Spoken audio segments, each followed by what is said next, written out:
Եթե խոսում ենք Եվրոպայի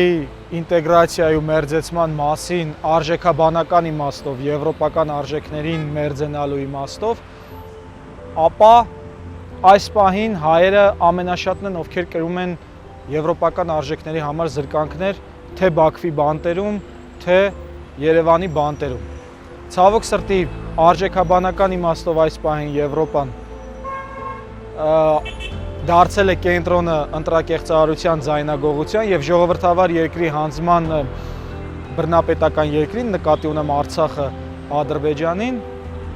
ինչից բխում է, որ հենց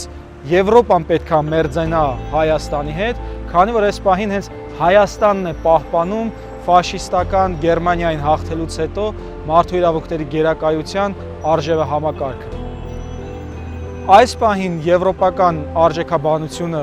առհասարակ գոյություն չունի եւ Եվրոպայի համար ընդհանրապես գոյություն ունի ռազմավարական խնդիր իրեն մերձեցնելու հետ այն երկրներին, որոնք այդքան էլ մերձ չեն, որպեսզի լուծի իր ռազմական հաջողությունները Ռուսաստանի, Իրանի եւ Չինաստանի դեմ։